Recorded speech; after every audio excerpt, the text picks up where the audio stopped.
Hey guys, I just got back from seeing the Eternals in IMAX at AMC.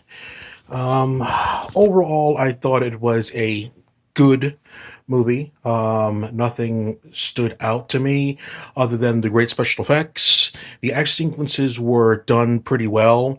Some obvious CG, especially when certain people were fighting, Angelina Jolie. Yeah, the plot was kind of interesting because they were talking about places and things that you, the normal MCU viewer, doesn't really go. So it was just odd, like celestials and things like that over and over again.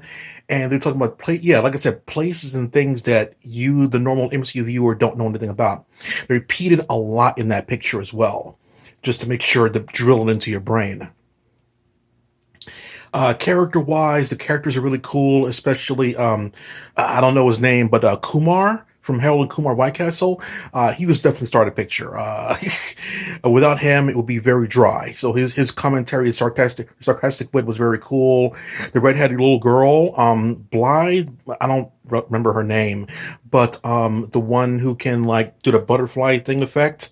Um, she was dry, like very Raven-esque from Teen Titans, like just didn't really care about anything. So a lot of the characters in the Eternals had different personality quirks that makes you watching uh, entertained because you don't know how their chemistry with their personality will mix with the others. So barely any repeat personalities in the picture. That's what I'm trying to say, which is pretty cool. So it's something different. The one Grace Randolph was talking about, Icarus, spelled differently than the one you're thinking about, with a K. He's pretty cool, very Superman-esque. Like she says there, his powers and effects are pretty cool. The Flash Girl, really cool the way they used her as well. So like when I was thinking about the picture, the main point that people were talking about, on like it's not very MCU, I definitely felt that. It's not horrible, the end of the world bad.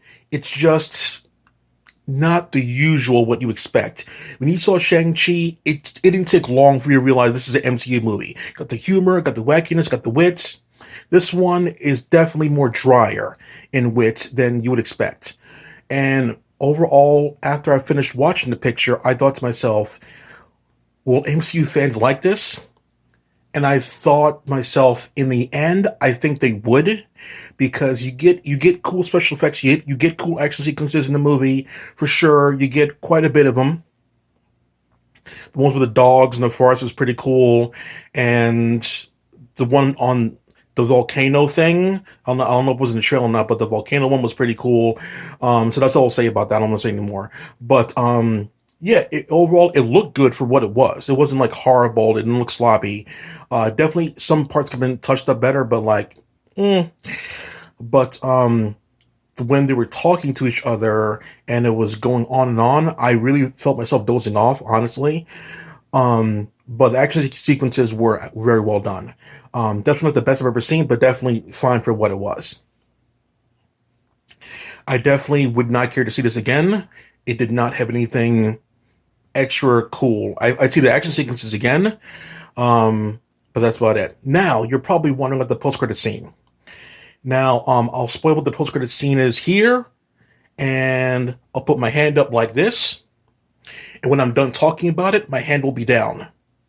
So you can mute the video now if you don't want to know the post-credit scene, so you don't gotta blow up my Instagram like you guys did last time for Venom. So I'm gonna talk about the post-credit scene now. It's not that special, but I'm gonna be talking about it right now. So 5, 4, 3, 2, 1. Here we go. Post-credit scene stuff. Some guy named Harry Styles is introduced by some leprechaun troll looking guy when they get back to their headquarter base thing. And Harry Styles' character, I forget his name or whatever. You probably know it is in the comments or whatever. But he comes in there, no special effects. He doesn't do anything. He's just in a suit. I think it's a red and yellow suit. I thought it was Shazam for a second. But he comes in there and he's talking about basically how I'm going to join you for the next mission. Whoop-de-doo. The final credit at the very end was even more disappointing than that. That was there was a guy in the movie who was near the end of the picture. I don't know his name. I don't remember. There's a lot of characters introduced. I don't know his name. He has a nice little beard, but he's in a certain office, and he unlocks something. Doesn't really matter what it is it? Um, but he gets interrupted by someone, and that someone is not seen. I think you hear who they are. It's not Doctor Strange. It's not anything like that. He's interrupted by somebody, and that's it. The screen literally goes to black as soon as you hear that person's name, and that's it. I wish I could say more, but they kept it very mysterious. So overall, it's not that bad of a picture. I just thought it could be more focused. Yeah, I had more fun actually with the secret movie I saw starring the guy from Everybody Loves Raymond. I can't say anything about that because so yeah, it was a funny dramedy I saw. That's all you need to know about that. But yeah, I wouldn't see the picture again except for the action sequences because I don't want to go through all the drawl of the inane talk like in Black Widow. The dialogue was just like blah. So yeah, there you go. That's it for now, though. That's it for now. Quack off.